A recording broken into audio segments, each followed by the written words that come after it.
Hello, welcome to Grid Live Pre-Race. Joe Samyago here, along with Kobe Lambis from the Podium Finish, Joshua Burst from Joshua Burst Motorsports, and Adam Lemberys, our supercar expert. A big thank you to our Patreon subscribers, calling the show, Mark and Robin, for keeping us on the air. You can invest in the Grid Network through Patreon or buy me a coffee or one-time contribution to the Grid Network, or to your favorite on-air personnel, buy them a coffee like Edward, Amber, and Zach have done in the past.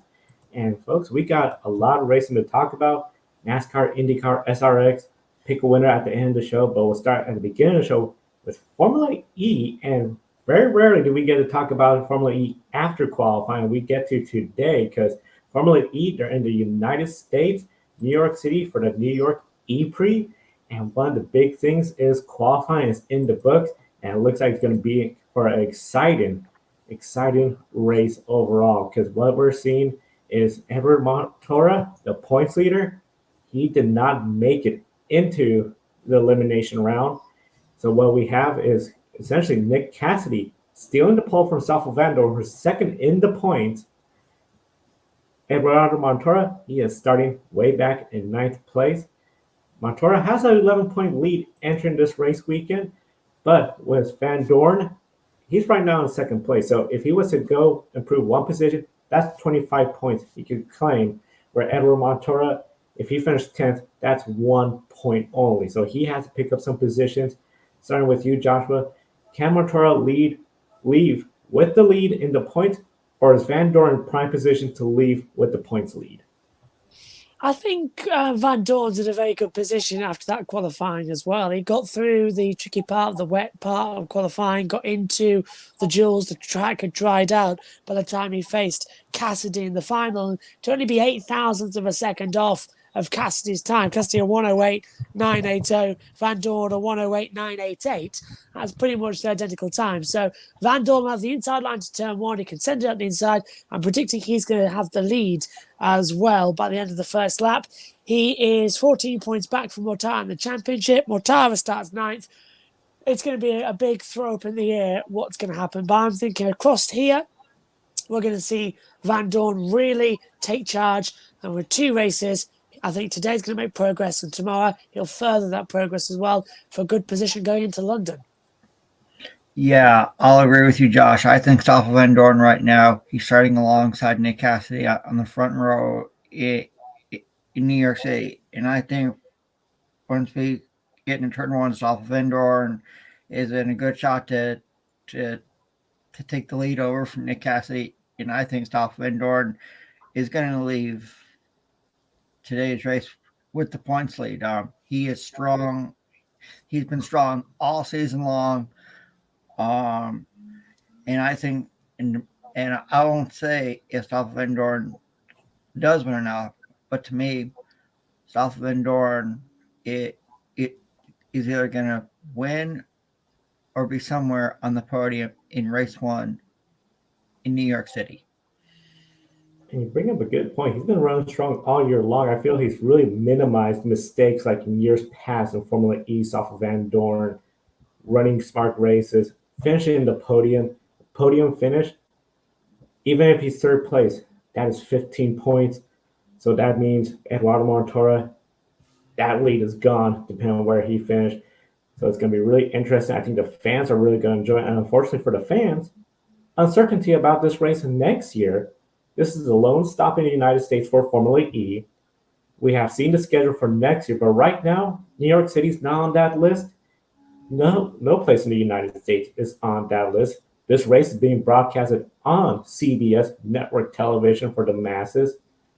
We know Formula E, they rotate the schedule. Some years they're in London, some years they're not in London.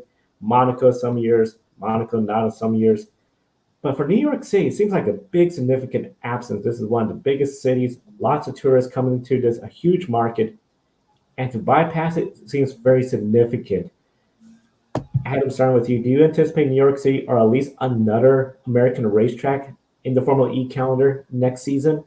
I do, Joe. And one place that comes to mind, I'm going to say would be Long Beach, California. Why? Well, think about it.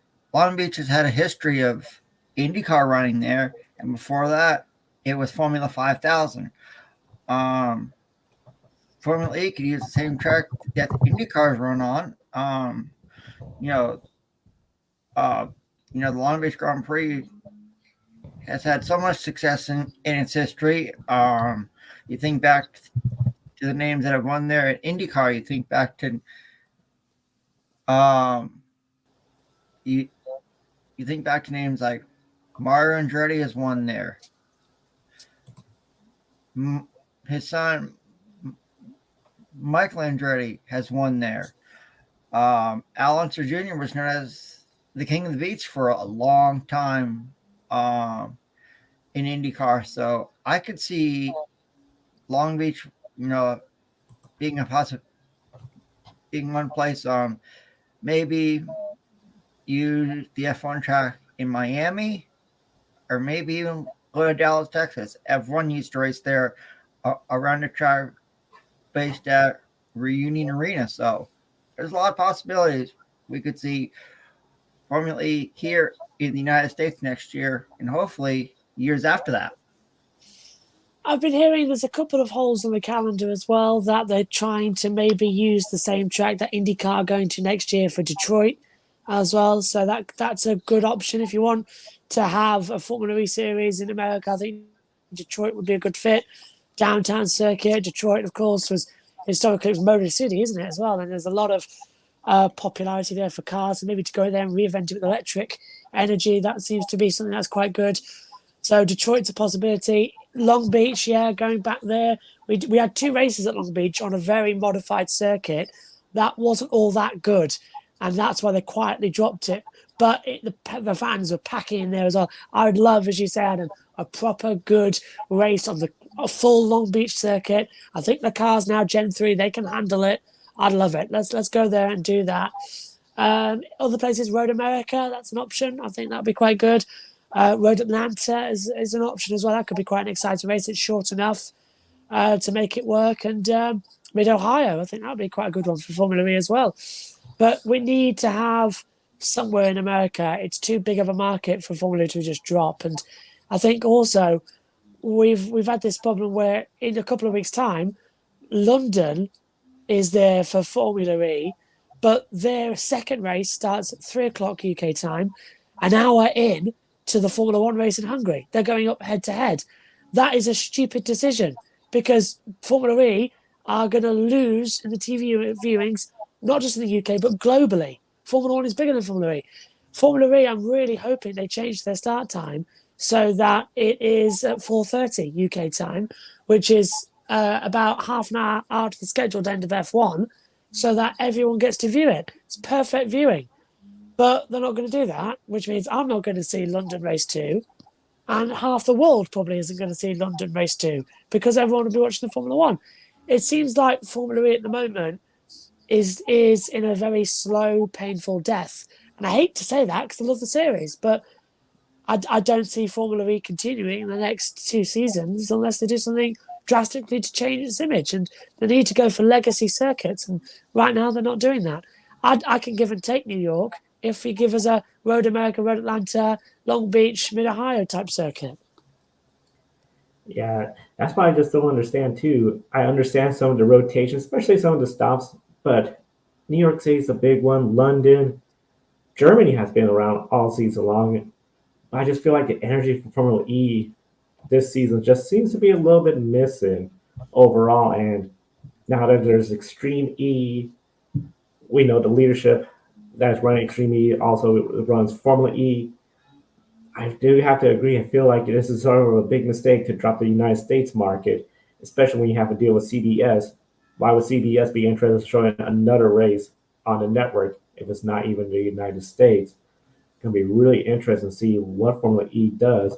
And of course, Formula E, they have one of the most exciting points battles going on right now. As we mentioned, Eduardo Mortara, 11 points ahead of Stoffel Van Dorn.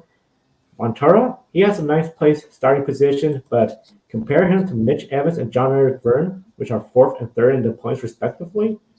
They got a ways to go. They're outside the top 10. They did not advance into the elimination round, so they got a way to go. And before we get more into that, a comment in the chat room from Ben The CBS TV deal Formula E has in the States is terrible. New York being on the big CBS network. CBS is great, but CBS Sports Network is even more obscure than NBC Sports. Highly agree with that. We all know NBC Sports. Once that closed up, CBS is even on fewer televisions. Plus, wasn't one of the early races only available on CBS Sports website. I believe that was the case. I know. Do you? So yeah, it was something where it just when it comes to TV deals, Formula E they could really try to improve on that. Having a race in the United States will help that. Not having a race in the United States ain't gonna help that at all. One thing that's not helping John Eric Verne, Mitch Evans, their starting position, they're outside the top 10. And after this race, we only have 5 more races remaining over 2 race weekends London and then South Korea. Right now, all the drivers are mathematically eligible for the championship, but that will change, especially if whoever's the point leader has more than 145 points. Then you're going to see some drivers being mathematically ineligible. Mitch Aaron, John Eric Verne, Mitch Evans has the wins, but not so much the consistency, a late charge from that Jaguar team. John Eric Verne, the consistency has been there. Josh, does Mitch Evans and John Eric Verne need to push hard for points today, or at least save up, get some notes, and then rebound tomorrow and try to go for that win tomorrow? They got so unlucky with that rain that came out as well and sort of disrupted the second group as qualifying. They need to push hard today, but this is a track which is very hard to overtake at. It's too tight and twisty. Turn 1 is really the opportunity for overtakes as well, and maybe down at turn 10, which is comically the Manhattan hairpin with the skyline in the back, and that leads down to the buttermilk chicane alongside the river. But still, they need to push today, but I would be now focusing on tomorrow and have a good qualifying when we do it all again on Sunday morning. Yeah, Josh, I agree with you. I think, Mitch Evans and John Everett are currently 3rd and 4th in the point standings. And I think they don't have good starting spots today. So if I were those two, I would get as many points as I can today. And then tomorrow, go after at least a win or a podium finish. So today, take it conservatively. Tomorrow, go for it all. Go for it all. That seems to be the best strategy, especially they're still easily in the hunt. And you never know. Stoffel Van Dorn, Eduardo Mortara could have bad luck today. Just try to get a top 10 finish and then go for it all tomorrow. Speaking of go for it all, we know, Joshua, you got to cover another race before you head out. What are your pick winners for Formula E, INDYCAR? And then we also have NASCAR, too, if you're interested. Oh, let's say Logano for NASCAR. I'm not covering that one, actually. It's been weird. I've been throwing in and out of NASCAR, so I'm quite enjoying commentating on them, but don't think I'm covering this one. I'll go with Logano. In INDYCAR, I would have to say, I don't think he's looking strong at the moment across the 2 practice sessions. Practice 2's going out now because it's been so delayed. Let's say Power. Will Power, I think, would be quite good at Toronto. He has been historically. For Formula E, I've got all my notes here as well. Judging by the grid, I think it's hard to look against Cassidy. Van Dorn's in there too, but Nick Cassidy, he's going to win race 1 today. I think he'll lead from pole. That car's looked quick across the 2 practice sessions. It topped practice 2. I think it's looking fantastic. So it's looking good. And while I've got you on this camera, actually, because I can lift you up, I've never actually shown you what the actual commentary box looks like from the other side. So that is what I stare at in the commentary. I've got the big monitor in front with the camera, our little timing screen at the bottom, driver tracker and guests are on there, my laptop and all my little notes as well. Right now it's got the editing software on for qualifying. That is the screen I'm commentating at the moment with Ed on EARC, and they're up there as well. So it's just a nice little desk as well that we sit on up here in the comms box. But I've never been able to show you it because you've always been on the camera right at the top. Right now you're on the phone, so I can move you around a little bit and show you what it's like. Thank you for that tour. I bet all the fans appreciate that as well. We'll let you head off, go back to Colin endurance car racing and Kobe. We're going to talk about a race just a little bit north of New York. In fact, alongside really Toronto, Canada. Yeah, and for the first time since 2019, the NTT IndyCar Series returns to exhibition plays on the streets of Toronto, Canada. In the last Toronto race, Simon Pagenaud took the pole and won the race, driving for Team Penske at the time. Now he's with Meyer Shank Racing, looking to finish better than his second place result at the IMS road course in the month of May. Pagenaud was second fastest in opening practice of the weekend on Friday afternoon. Alexander Rossi from Andretti Autosport was the quickest. Is Pagenaud a legitimate contender to score Meyer Shank's first IndyCar win of the year? I do believe so, Kobe, and it's nice to see the NTT IndyCar Series return to the country of Canada, um, a country where has produced open wheel stars like Jacques and Gilles Villeneuve, Scott Goodyear, late great Greg Moore, and of course Paul Tracy. Um, I think Simon Pagenaud is a strong contender to win tomorrow from Shank Racing. Project number two it is underway because of a support accident beforehand. So I think Simon Pagenaud could score Shank's first win of the year, but I don't think it'll happen.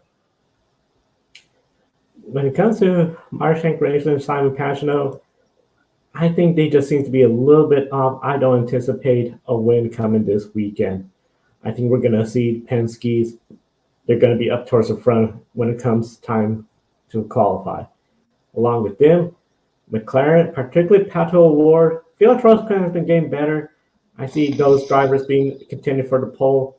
One driver I don't see contending for the pole, Alex Palou. He's fast. He might be starting up front, but I just feel all the stuff going on could be a distraction. And I just don't think he's going to be on his A game this weekend.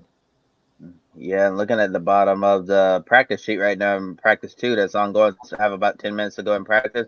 Palou is actually towards the very bottom of the timing sheet. Of course, he can always get a late flyer and that will change. But right now, Palou towards the bottom, and I agree with you, Joe. I think the noise is going to be too great for him to overcome this weekend in Toronto. I think the rest of the season is going to be very difficult for Palou as well. But getting back to the question about Simon Pagenaud, I can definitely see Pagenaud getting a solid top ten result. And I think that'd be great for Meyer Shank Grayson. I think he's going to need a little bit more to get Meyer Shank Grayson into victory lane, and maybe a little luck, maybe a caution will come out at the right time after he just pit and cycle through to the lead. But like you said, Joe, they've just been just a tad bit off. They just need just maybe like 5% more, and then I think Meyer Shank Grayson can get into victory lane. But who knows?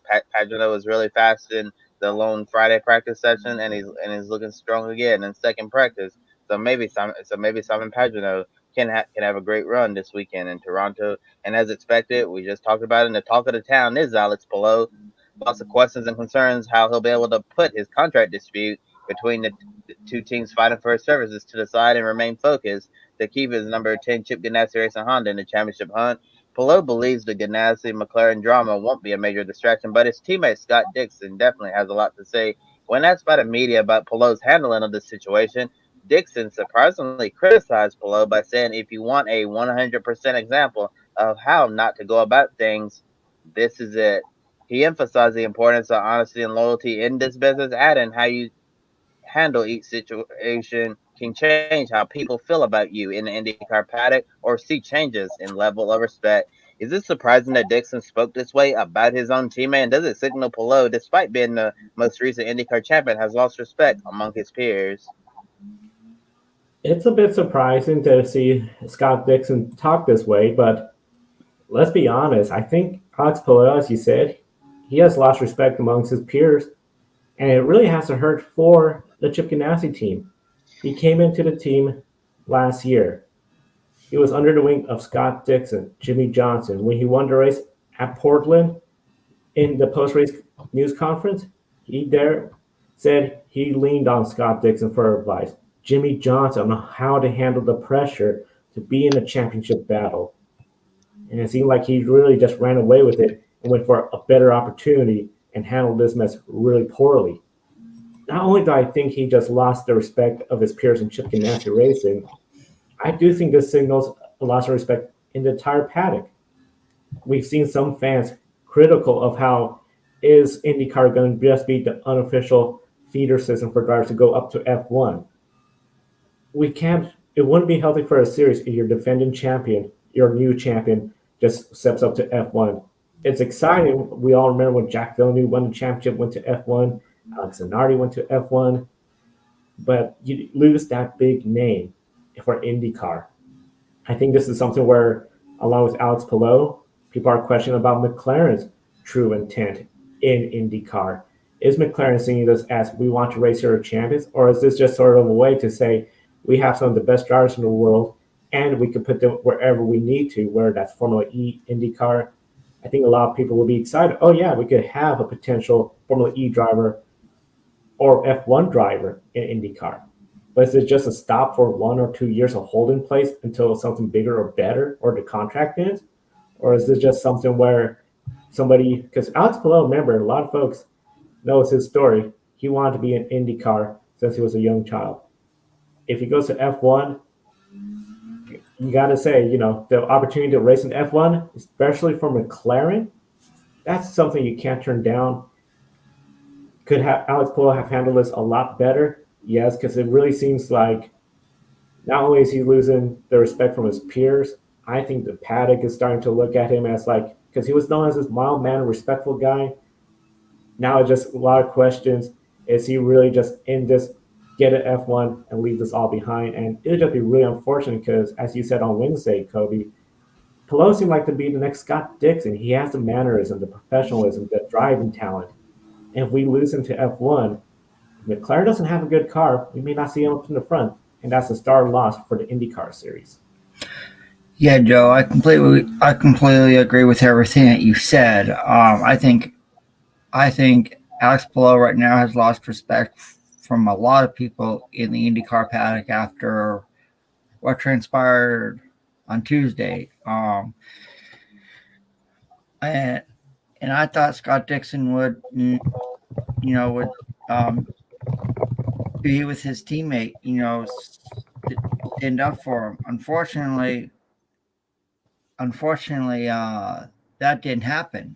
I think Alex Palou has lost respect from a lot of people, and I'll go in reverse.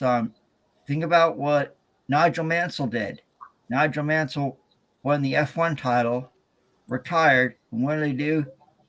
He came over here to compete IndyCar with Newman Haas. His first year out, he won the IndyCar championship. His second year, he didn't do so good and left. If Alex, to me, Alex Palou needs to, he needs to figure out this situation. Otherwise, he could lose. Otherwise, who knows what could happen for the rest of the season and in the offseason. And one quick thing I forgot to mention too, Alex Palou, not only is he just sponsored by any sponsor, he's sponsored by NTT, the same sponsor for the IndyCar Series. The NTT IndyCar Series. And the driver of the NTT IndyCar is doing this and potentially leaving. I don't think NTT is really going to be happy about this. And this is going to hurt IndyCar's working relationship with NTT as well. And that's really damaging. Yeah. Certainly could be damaging, especially as you mentioned, Joe, Alex Palou. That's the sponsor. The excuse me, guy.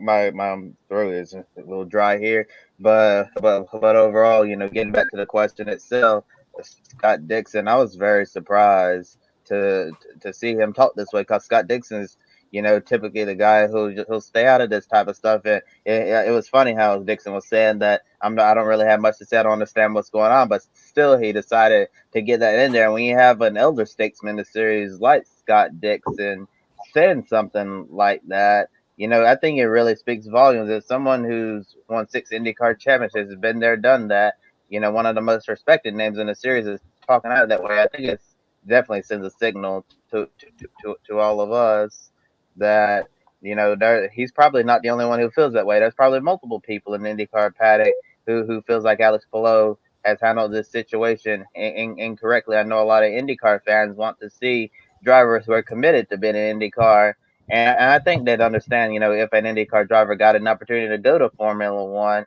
because if you have an opportunity to go to F1, a lot of people a lot of people truly understand, and if you turn it down, everyone's gonna be super confused, be like, why would you turn down an opportunity to race at the pinnacle of motorsport? So if Alex Palou has an opportunity to go to Formula One to race next year alongside Lando Norris, especially if he's going to replace Daniel Ricciardo, and right now we don't know what the McLaren lineup's going to look like in 2023. We're going to learn that at a later date. I feel like that this will be the type of move you make if you are 100% going to F1. Burning bridges and not really caring what happens next, and it's super unfortunate. The situation was handled the way it was, because as a champion of a series, you expect them to be a great ambassador for the sport, and as someone you're hopefully going to have in your series for many years to come. As you mentioned, Joe, like I said on Wednesday night,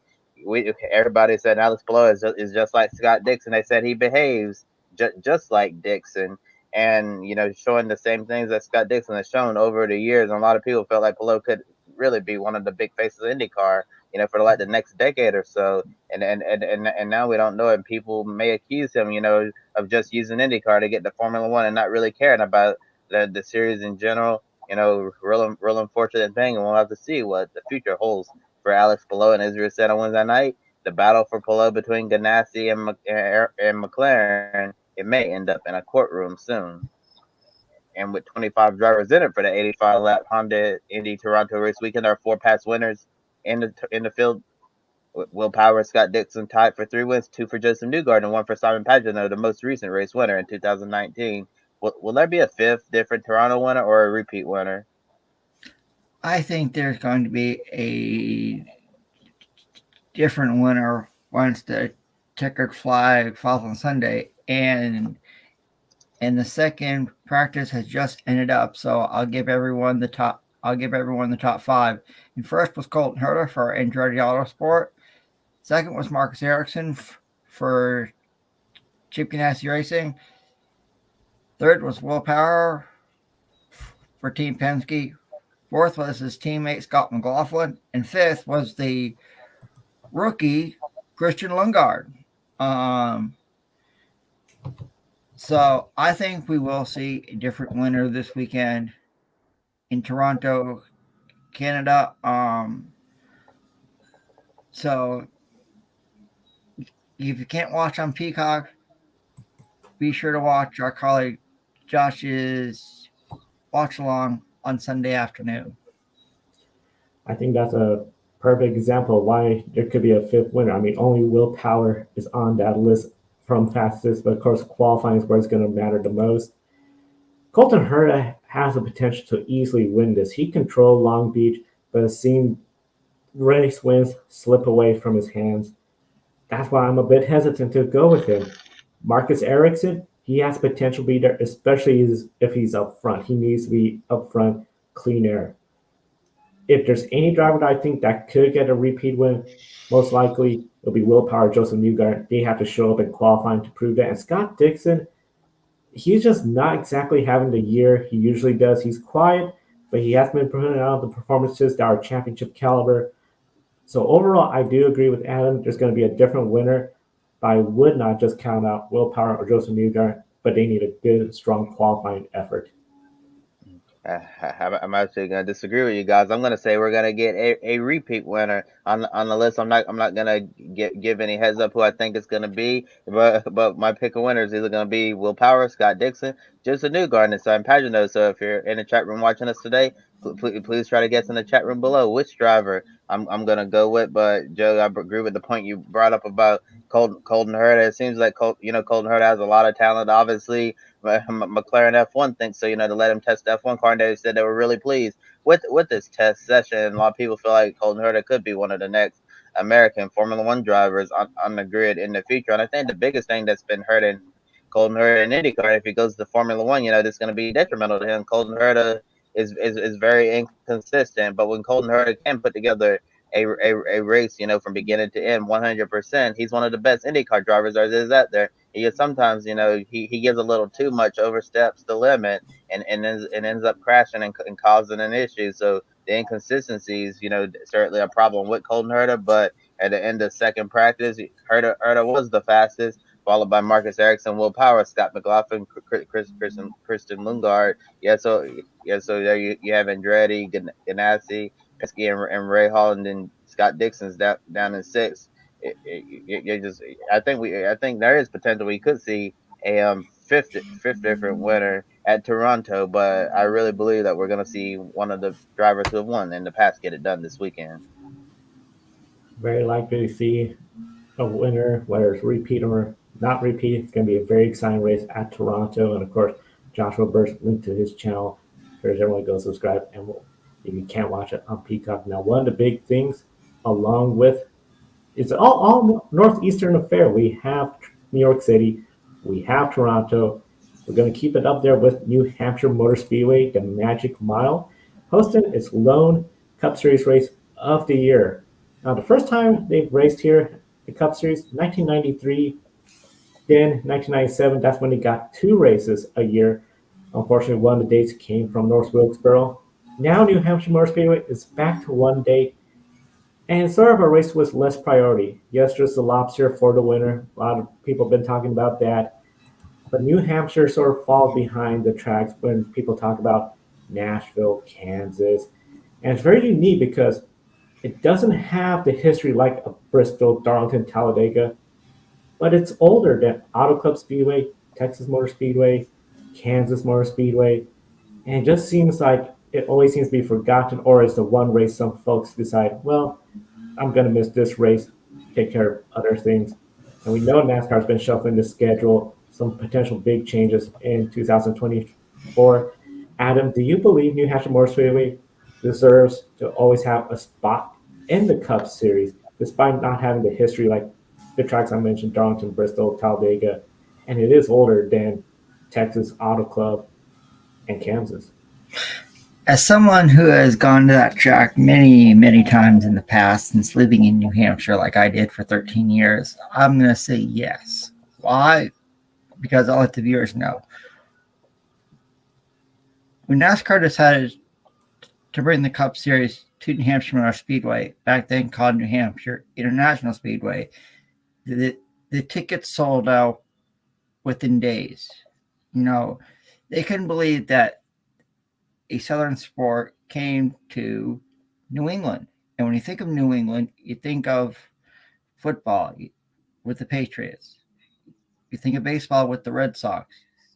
You think the Bruins. You think the Celtics.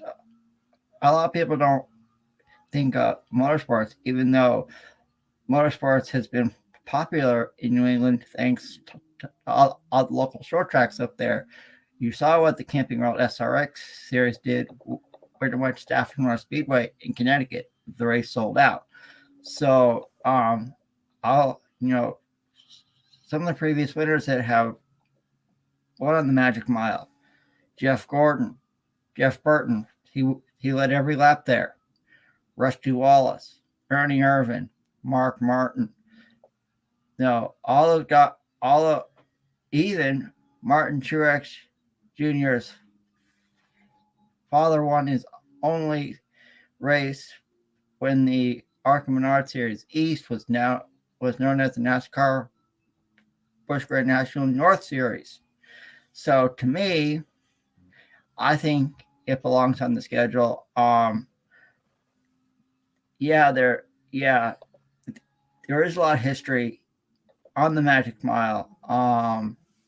So I hope it stays on the schedule for a long, long time to come and gives New Englanders a place to go where they can see the NASCAR Cup Series.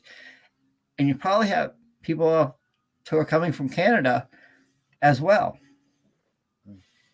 Yeah, we typically see some race fans coming from Canada. Since it's a relatively short drive to going from the Canadian border into New Hampshire. I mean, not that short, but you really get what I'm trying to say. And it's actually been a while, well over several years now since we've had two races on the schedule with New Hampshire. I think it certainly deserves at least one day on the NASCAR Cup Series calendar, and I don't think it's necessary.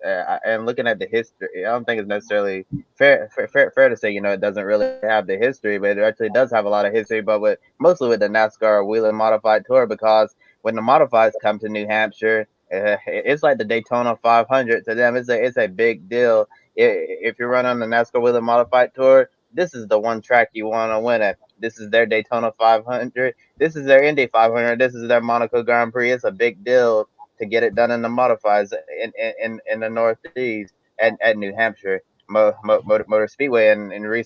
Recently, it seems like NASCAR has really drifted away from the Northeast market. With races losing dates and all that. You think about Dover. It seems like it's certainly I know, Joe, you said like it's a race with less priority. It really seems like that the Northeast market for NASCAR is a less priority nowadays. I'm not sure if you guys think the same.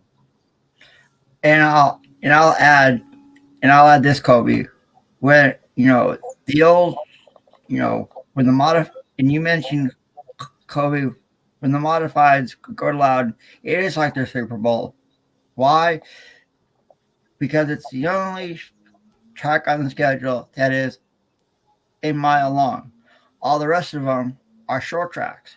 So, when the modifieds go to Loudon, when the old West Great National North Series would go to Loudon, the races would be televised on the old TNN network, the national network. They aired the races, that Saturday before the Cup Series, and it was a really big thing, to get named like Andy Santerre, Mike Stefanik, Jamie Obey, Kelly Moore from Vermont, all those guys who normally so you don't see on national television. They got exposure. Their sponsors got exposure. It was a really, really good thing, for NASCAR. The regional series that didn't get national TV exposure, they got exposure, and I can say they would put on some really, really great racing, especially the modifieds. And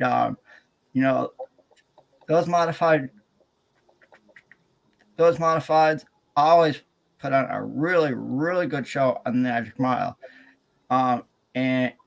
And you can watch the modified race on Flow Racing on the Flow Racing streaming service tonight at 6 p.m. And if you've never watched a modified race in Loudon, I highly recommend it. Those drivers always put on a good show at the Magic Mile in New Hampshire. A lot of racing history in New Hampshire, as you mentioned, the modifieds, the Busch Series, the East Series. One of the big things, it just seems like now under the new ownership of SMI, maybe they could bring some more energy to the Magic Mile, try to get the sellouts. We know some of the grandstands that were put up there in the 90s are gone. Still, the racing, it's not exactly the kind of racing we see mile and a half ovals across super speedways dominate the road courses. But we've seen some beating and banging. We have some memorable moments there, including tempers that flare as well. I mean, we all remember when New Hampshire hosted the season finale in 2001 and how Jeff Gordon lost his cool when Robbie Gordon pushed him out of the way. A lot of memories there, but it always just seems like one of those tracks that sort of not talked about until the week we're there. Maybe SMI could make that improvement because now it's SMI track, and many teams are comparing this to another flat track that's independently owned, Gateway Raceway. The notes from that track A lot of people are anticipating this racetrack will be raced just as similar, and Gate was a pretty good race. And there we saw the Fords, they performed really strongly. Last year, we all know Ford won. That was Eric Almirola. He got a win at New Hampshire Motor Speedway. And one of the big things is how well the car handles on this track. It's a mile oval. We remember what happened at Richmond, Martinsville, where dirty air made the races really hard to pass. The restarts were really intense because you knew that was the best opportunity to pass. But we saw Gateway, the racing was a lot more different there. Kobe, do you anticipate the race where, like Gateway, plenty of passing, or like Richmond and Martinsville, where track position is going to be the big key in the restarts? Yeah, and it's no secret that New Hampshire Motor Speedway isn't one of the most exciting tracks on the NASCAR calendar because typically that's a track position race where you need to try to get as much as you can on the restart. And then when things get spread out, it becomes a lot more difficult. The pass is not impossible to pass at Loudon, but it's really difficult. And in Gateway, Joe, I think I'll say that there was plenty of passing on the restarts, but once things got spread out at Gateway, it got extremely hard to pass. So I wouldn't say throughout the race, that there was plenty of passing. And I think that the Denny Hamlin Ross Chastain drama that happened at Gateway really made that one a more compelling show than it would have been, otherwise. But I really think that unfortunately, since NASCAR's working out some of the issues with the new next gen car, I think this is going to be more of a track position race like Richmond and Martinsville, and we're probably going to have to try to. We're probably going to see passing on the restarts. Since track position has always been super key at this specific racetrack, so I don't expect it to be any different. But I think passing really could be difficult until NASCAR makes the changes to the shorter tracks coming later on in the fall for the playoffs. Yeah, it could be a lot of, as you said, action on the restarts, but then when they get spread out, quiets down. Now, Adam, last year, Eric Almirola took the surprise win. That was the first for Stewart Haas Racing that year. This year, Stewart Haas Racing, Chase Briscoe has won, but that was all the way in Phoenix. Been an up and down season for him. He's not exactly up towards the front consistently. Do you believe Stewart Haas Racing is in contention for a win this weekend, or is this a weekend for another Ford team like Penske? Well, you brought up Team Penske, Joe, and this is a home track weekend for one Joey Logano. Why? He's from Middletown, Connecticut, and he's going to have a lot of friends and family in the stands at New Hampshire Motor Speedway this weekend. You could also say it's a home track for one Martin Truex Jr. as well. But I believe we will see a Team Penske Ford in victory lane tomorrow. Which one? Stay tuned for pick a winner. Josh may have already given it away. I hear you. And one of the big things with the Fords, they're trying to end Chevrolet's winning streak. But the last time Chevrolet won here, 2016, with Stewart Haas Racing before the switch. Chevrolet has won the last 4 races, and overall, they're trying to make it 5 in a row at New Hampshire Motor Speedway. Chase Elliott, he's trying to make it 3 in a row. And in total, Chevrolet has 11 wins compared to Ford and Toyota with 4 wins each. Now, one Chevrolet team that made some news, Petty GMS, they're splitting away with Ty Dillon at the end of the 2022 season. Quite a lot of people are surprised by this move, just not even a full season into the year together. Has a lot of essentially potential still. An early split up, an early announcement. It's nothing on the level of what we saw with Tyler Reddick, but still got a lot of people by surprise. Kobe, starting with you, are you surprised by this move? And where could Ty Dillon be headed for 2023?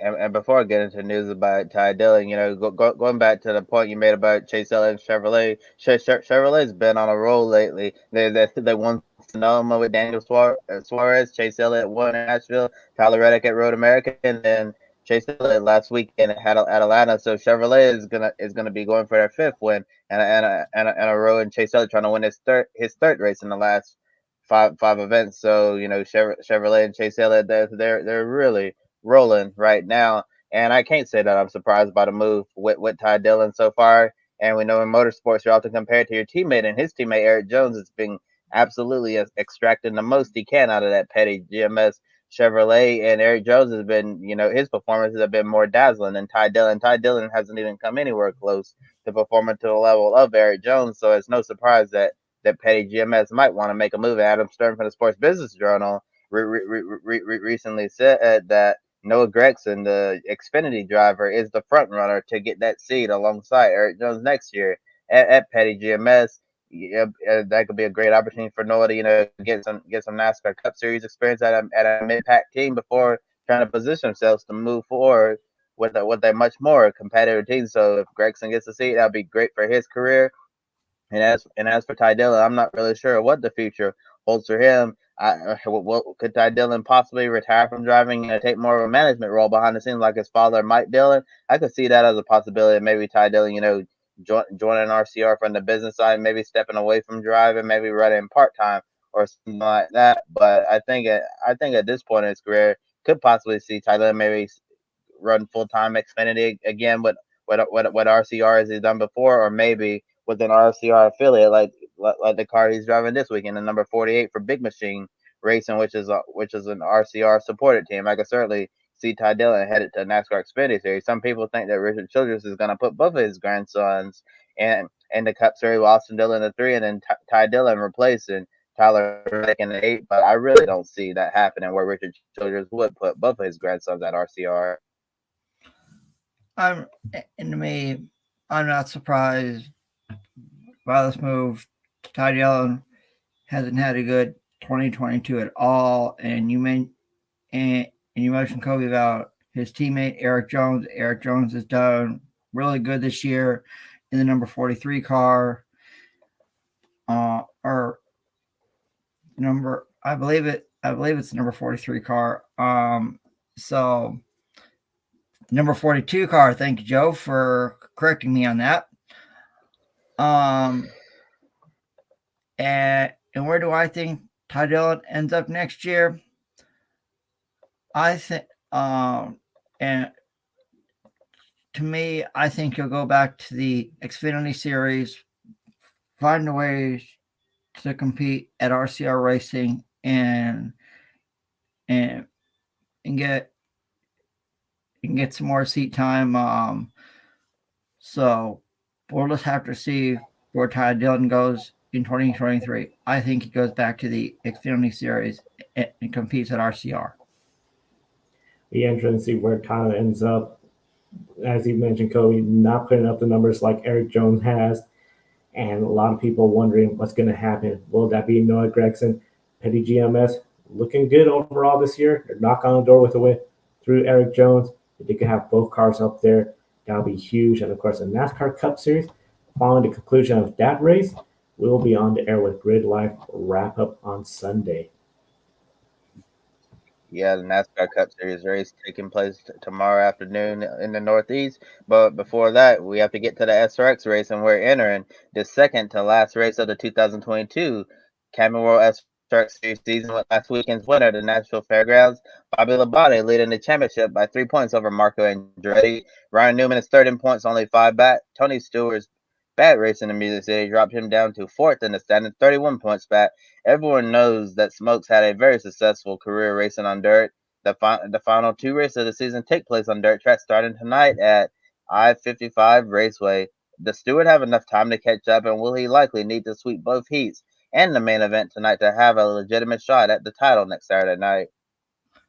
Tony Stewart he has enough time to catch up.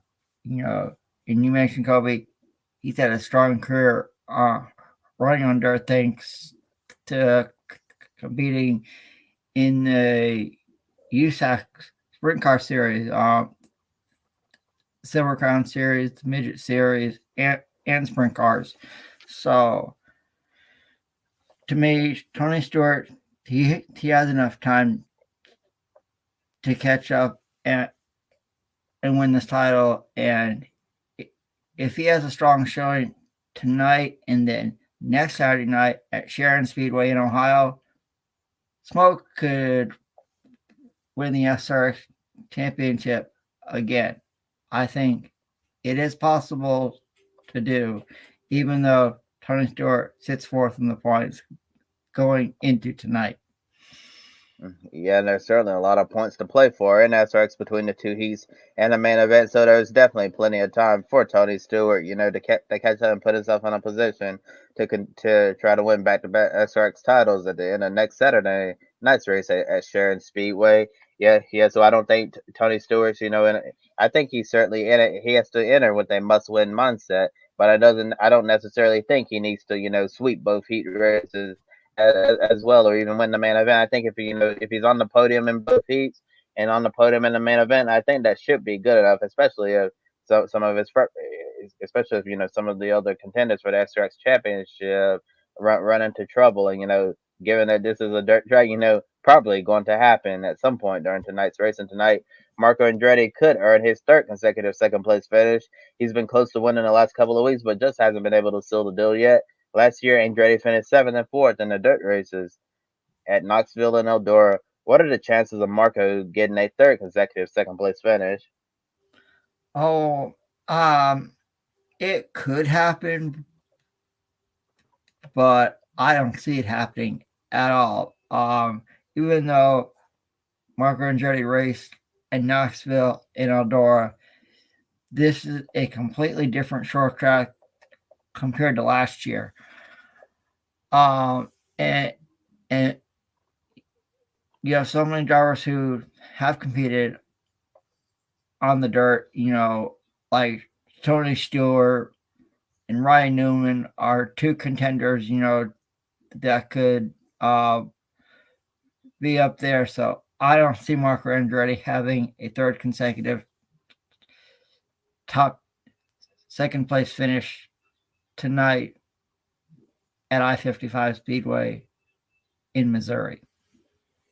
Yeah, I agree with you. I don't see Marco getting a third consecutive second place finish either. I think Marco's might run into some trouble tonight on the dirt. He doesn't have a lot of laps on dirt, as are many drivers who are entered in tonight's race. So anything can really happen. But I think tonight the drivers who have experience on dirt are really going to rise to the occasion and really get the job done. But who knows? We might see a total surprise, and Marco might go out and win. That I would be surprised if that happens, but who knows? Marco's in the hunt for the SRX title, so tonight he's going to be points racing and trying to collect max points and try to, like Tony Stewart, try to put himself in position to be a contender to win the season-long SRX title at the end of 6 weeks and entering race 5 out of 6 now, and we still haven't seen the local track star win a race yet. The closest we've come is Bubba Pollard's run-out finish at Five Flags Speedway, but Peyton Sellers, Matt Hirschman, and Cole Williams weren't competitive at all in their races. Tonight we have NASCAR veteran, accomplished dirt racer, and the co-owner and promoter at I-55 Raceway in the show. Got Ken Schrader, who's been working with SRX, setting up the cars for the races as the official SRX test driver, and now he's actually getting to race. Can 67-year-old Ken Schrader take everybody to school and still a win? Oh, absolutely, Kobe. And let our viewers know, we've talked about Kyle Larson loves to go and race everywhere. Kenny Schrader used to do that. When NASCAR had an off weekend, he would be racing somewhere. It was either, I'll give an example.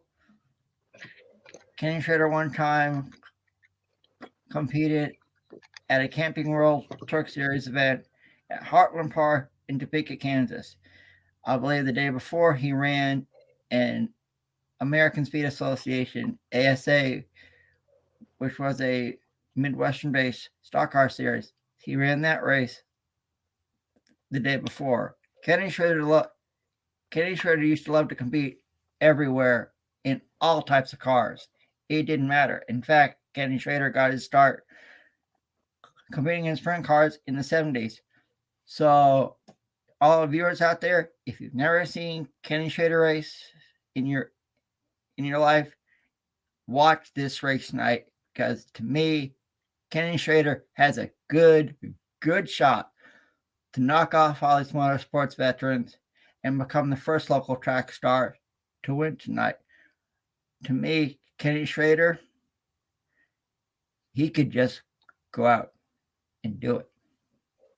Yeah, and it's really surprising me that Ken Schrader is 67 years old already. It really doesn't seem like it, but Ken Schrader has been around the motorsports community for a very long time, but and he can still get the job done on the dirt. So it would not surprise me to see Schrader in contention for the win tonight at the track that he co-owns and promotes. I'm sure it's very exciting for the boss man himself at that track to strap in the car and give it his all. You know, mentioning he's late 60s now, so he's not. So his racing career is going to be coming to an end at some point in a not so distant future. So Schrader's probably going to try to have fun, go out and enjoy himself, and if he can take a win, that would certainly be great for him. And as you mentioned, Aaron, Ken Schrader used to race everywhere. When I was putting together my notes for the show today, I saw that Ken, at one point during his NASCAR Cup Series career, and we know how lengthy the Cup Series schedule is. 36 point races on the road, 38 weekends out of the year for so long.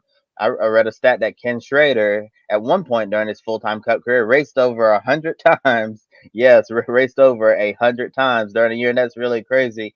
Especially when you see NASCAR drivers talking about the grind of the schedule. And wishing it could be shorter time off.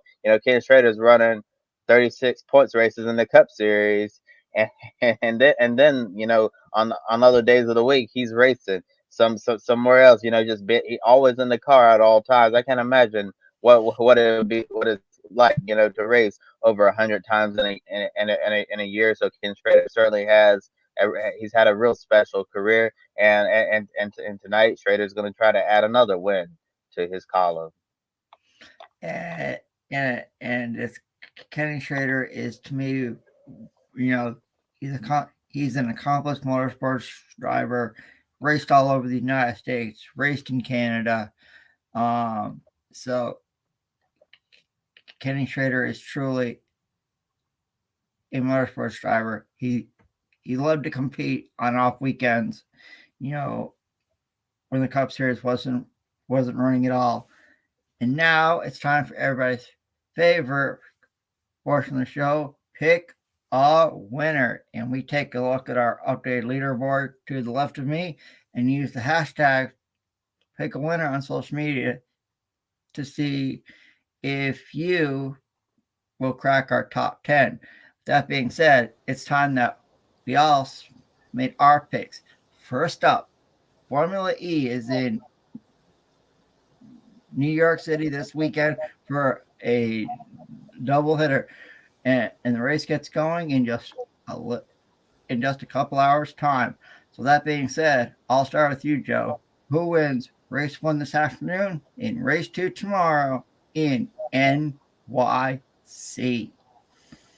For today, I'm looking at Stoffel Van Dorn. He is the points leader. He's starting second. I don't anticipate him to do any big mistakes. Keep him in second or even third place. Use strategy, attack zone, get the lead, get the win. Mortara is far behind him. He could just focus on running a solid race, get in the top 3, and I think he's going to have a good start and put himself in position to win the race today. For tomorrow, I'm going to be looking at Mitch Evans. Yes, he had a poor qualifying session. The rain caught him. However, tomorrow, I think he's going to have better luck. He's going to be in that second group. He's going to get a better qualifying position and get the win for race 2. So Van Dorn today, Mitch Evans tomorrow. And I'm gonna keep this short and sweet. Looking at the grid ranking, we all know who's the top Formula E driver in the grid ranking. That's the Mercedes driver, Stoffel Van Dorn. I'm gonna go with Stoffel Van Dorn to sweep the weekend in New York City. Oh wow, Colby. All right. I'm gonna agree with my colleagues about race 1. I think Stoffel Van Dorn gets it done. And in race 2, we talked about him a little earlier. I'm going Jean-Eric Vergne to win race 2 in New York City. Next up, INDYCAR heads to the beautiful city of Toronto, Canada, and the streets of Exhibition Place, a race where names such as Emerson Fittipaldi, Al Unser Jr., and Michael Andretti have won in the past. So, Joe, I'll start with you. Who conquers the streets of Exhibition Place tomorrow afternoon and takes the win in Canada? For Canada, I'm looking at Marcus Ericsson. This is a street course. He has won on street courses like Nashville. He was in contention at Long Beach before he hit the wall, taking himself out of the race. Marcus Ericsson, I think he's going to get a good qualifying position and take the win tomorrow at Toronto. I'm gonna go with a different Chip Ganassi racing driver. I'm gonna go with the Ganassi driver that's won here in the past. I think finally Scott Dixon is going to return to victory lane, and surprisingly, Scott Dixon's in a drought right now. Hasn't won an IndyCar Series for over a year now, so been a real long time. And I think this is gonna be the weekend the Iceman returns to IndyCar victory lane. Well, I think we see a different driver take the win tomorrow, and I'm gonna say that Scott McLaughlin finds a way to win on the streets of Toronto, Canada. Next up, we head back here to the United States as the NASCAR Cup Series is in the great state of New Hampshire at the legendary New Hampshire Motor Speedway in Loudon, New Hampshire. So, Joe, I'll start with you. Who conquers the Magic Mile and holds up a giant lobster in victory lane tomorrow afternoon? This race, it's surprising considering all we talked about. I feel it's going to be really unpredictable. Will the Chevrolet show up? Because if they show up, it's going to be a Chevy up front. With Chevrolet, I lean towards Kyle Larson. He could get a win here. Chase Elliott, he's very strong. I'm torn between those two. I think I'm going to go with Chase Elliott getting a win, continue his hot streak, and get another win in a row. And I'm going to go with a different Hendrick Motorsports driver. I'm going to go with the driver that was fastest during his group practice session a little while ago. I think the driver, the number 24, Chevrolet, is going to get another victory this season. William Byron going to get it done at the Magic Mile and enjoy him some lobster on Sunday evening. Well, I'm going to go with the driver who Josh went with. And I'm going to say that from Middletown, Connecticut, Joey Logano, driving for Team Penske, wins and holds up Loudon the Lobster. A lot of people don't know the lobster's name, but it's Loudon the Lobster. He holds him up in victory lane on Sunday at the Magic Mile. And next, we go from asphalt to the dirt as the Camping World SRX Series is in the Show Me State of Missouri at I-55 Speedway tonight. We talked about this driver in the last segment. So, Joe, I'll start with you. Does 67-year-old Kenny Schrader get it done against some of the best in motorsports and gets a win at his home track tonight? No, he doesn't get it done. I think what's going to happen is you're going to see Tony Stewart get the win at the Speedway tonight. Ken Schrader, I think he'll be mid-pack. Tony Stewart, I think he has to be the favorite to win tonight. Yeah, I think Tony Stewart's certainly going to be one of the favorites to get the win tonight. But why not just for fun? I'm just going to go pick Ken Schrader to get it done. I think a lot of people will be really excited if he does win tonight at I-55 Raceway. Why not Kenny Schrader go get that win tonight? And Kobe, even though I'm trailing you by 6 points to pick a winner, I'm going to say Kenny Schrader as well and gets the job done in I-55 Speedway. And next, we go back to the Northeast as IMSA is holding a GT-only race this weekend at beautiful and historic Landmark Park in Lakeville, Connecticut. It's GTD Pro and GTD cars are racing there. So, Kobe, who wins this GT only race at Landmark Park later on this afternoon? Well, I think there's obviously going to be a lot of bragging rights on the line in the IMSA paddock among the GT teams because the GTD Pro teams, all pro driver lineups in GTD, Pro-Am driver lineups, and we've seen so far in the IMSA races this year, in the first year of this new format, we've seen a lot of the GTD lineups, come close to finishing ahead of the GTD Pro lineup. So, it's going to be really crazy to see if the Pro-Ams can take down the all-pro entries. But at the end of the day, I think the winner is going to be a GTD Pro car. I think the Pole Center is going to get it done. The number 9 Pfaff Motorsports Porsche of Matthew Jomine and Matt Campbell.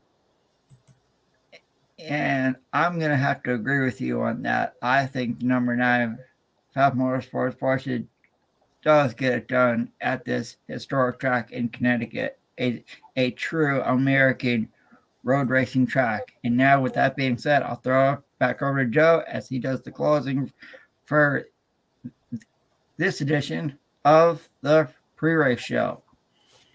Yeah, definitely been a good show. And overall, we want to thank all our viewers. Be sure to subscribe to us right here on the Grid Network and invest in us through Patreon, like Colin Show, Mark, and Robin has. You could also buy me a coffee, a one-time contribution to the Grid Network as we prepare for some on-track visits in the coming months. And be sure to visit our sponsor, Public.com. Use the referral code GRIDNET, get $5 in free stock from Public.com. And of course, once again, we're on Instagram, Facebook, Twitter. We stream on Twitch, TikTok, and we're also on LinkedIn too. Look for potential future opportunities with the Grid Network.